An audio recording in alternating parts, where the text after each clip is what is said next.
Om Shanti. Om Namo Bhagavate Vasudevaya. Welcome to another Yoga Small Talk, and we continue with 7 minutes Bhagavad Gita a day. And we continue with the teachings from chapter 2 about a man of steady wisdom, Lord Krishna's answer to Arjuna about the characteristics of such person. And we reach the part where Lord Krishna tells Arjuna that such a person is able to perfectly withdraw his senses. And Swami Shivananda explained by giving us an example. This person is able to sit for meditation in the busiest place, no matter how much noise, how much is going on around, he's able to withdraw the senses and sit for meditation. But verse 60 told us that before this happens, the senses will carry us away, even though we be striving. So don't worry, continue to strive.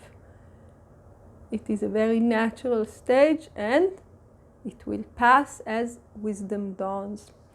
And we're going back to complete this part with verse 59. The obstacles of the senses turn away from the abstinent man, leaving the longing behind, but his longing also turns away on seeing the Supreme. So, what happens to us?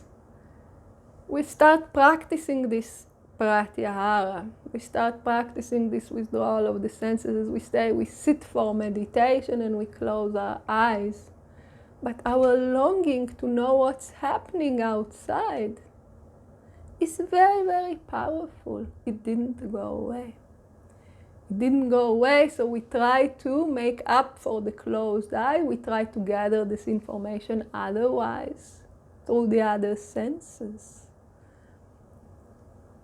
And this will happen as long as knowledge did not dawn. Why? Because we need something to hold on to. And this something that we need to hold on to is the Supreme, and not as some philosophical knowledge. Lord Krishna especially tells us his longing also turns away on seeing the Supreme.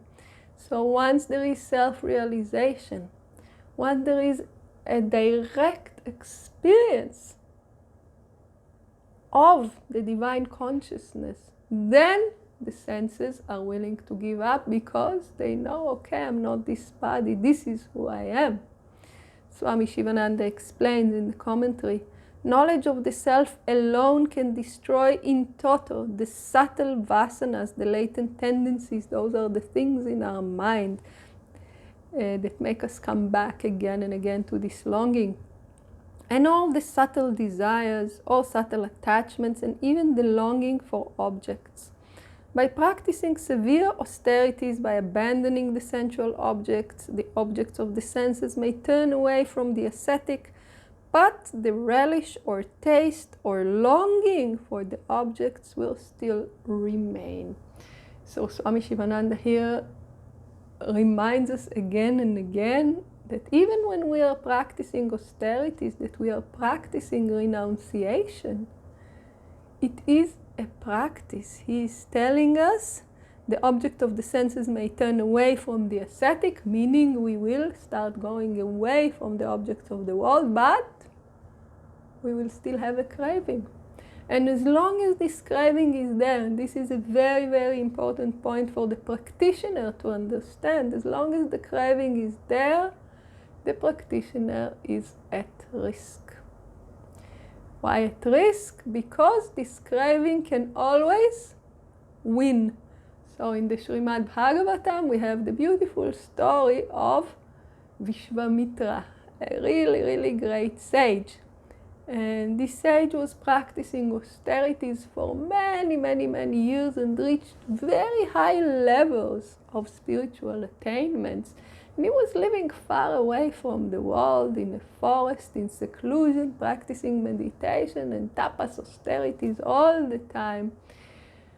And as the story has it often, the devas, the celestial beings, become very, very jealous with persons who are doing such practices, because they think they will outpower them, they will gain powers that they don't have. And in this case also the devas became jealous of Vishwamitra and his tapas and his austerities and the powers that they were gaining. What did they do? They sent a divine damsel, a lady, to tempt him. Now this person was in the forest for many years, very determined practice and reaching very high levels of spiritual achievements. But he got tempted. He got tempted and he left everything to be with her. And this is brought as one example. The aspirant, until there is something, this realization, I am not the body, this risk that the desires of the body will overcome us, the desires to make this body more comfortable, more pleasant, the desire for this or that pleasure, it might come. And for us, we can also practicing noticing. If we really give up things, for instance, when I was living at the ashram, we would often, someone would come and they would not have appropriate clothes for satsang, and I would have too many of them. So I would give, one of my satsang shirts, look kind of like this one that I'm wearing today. I would give them this so they can come to the assembly looking nice, feeling good. And I gave happily. I didn't need, I had so many. But when they came and I saw them, what was my first thought? How nice! She's wearing my shirt.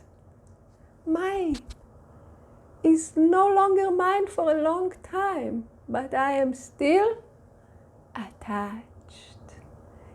So we can notice when we give things away, do we really give up, or do we have this line that still connects us to them, and this line is called mine. So as a first practice, we can first just give and release. No longer mine, not to be attached. And the teachings on how to reach the condition and what is this condition of a realized sage continue in the next talks. So please join us for more teachings. Om Shanti.